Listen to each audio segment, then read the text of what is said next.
Okay, so I'm just gonna quickly share my screen with you guys. This.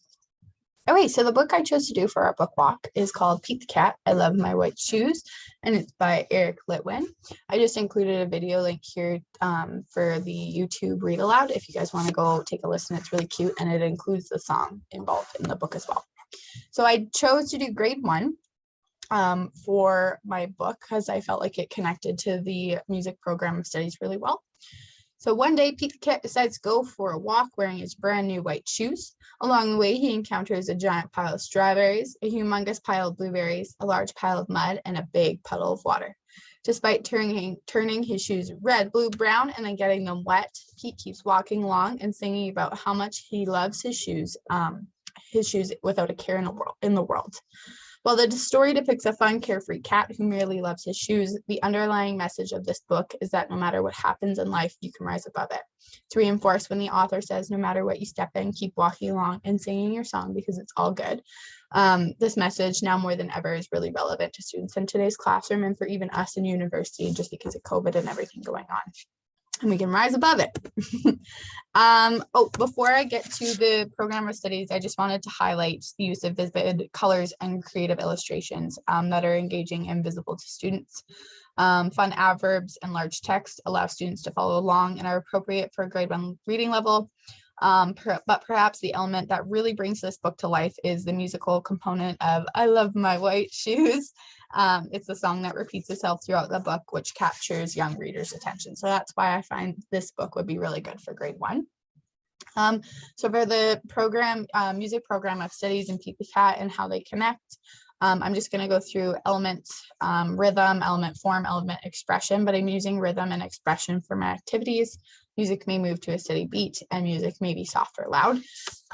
These aren't the only outcomes that or elements that they connect to, skills, etc. So I also did skill for moving, skill singing, skill playing instruments, skill reading and writing. So really this book is just awesome for its connections to the Alberta Music Program of Studies and what it can help develop for students in grade 1. So for my first activity, my developing element is rhythm. Music may move to a steady beat specifically. So after reading through the book with my students a couple of times and having them sing Pete's song with me, I would ask them to get into groups of 5. And obviously in my music class, I have 25 students, so it's super easy to divide them into 5 groups of 5. Each group would be assigned a different type of instrument. Group 1 clapping, group 2 shakers, 3 patting, 4 drumsticks, 5 rhythm sticks. Throughout the book, Pete's song is sung 5 times. Therefore, I'd ask each group using their assigned instruments to play the steady beat of the song while I sing it out loud separately. So group 1 is going to begin at the first time the song is sung, I love my white shoes. Group 2 is going to begin at I love my red shoes, and then so on. The beat is 4/4 time. There are 3 phrases each time the song is sung. So the students are going to go ahead. I'm going to be looking for students to be playing that steady beat 4/4 time each phrase. Okay, so for activity number 2, the developing element is expression, more so dynamics, piano, and forte. Throughout the book, the author uses different text sizes to help make the book more visually appealing. However, the author also does this so that when read, a louder emphasis is put on the bigger words and a softer emphasis is put on the smaller words.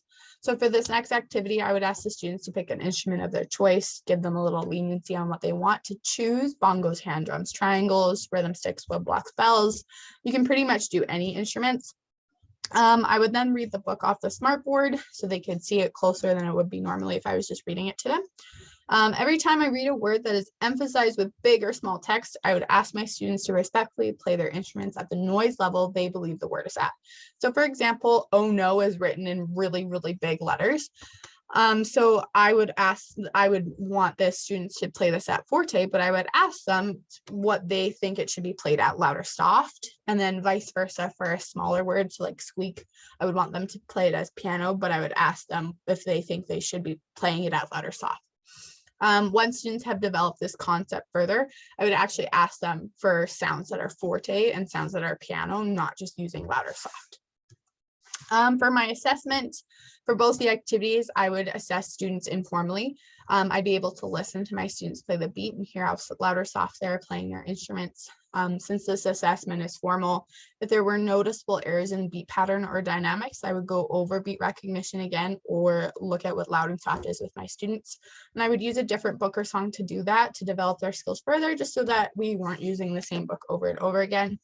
Formal assessment, I really like the use of checklists for mastery understanding. It gives the students an opportunity to really hit that mastery understanding with as much practice and examples as they need. So I really like that.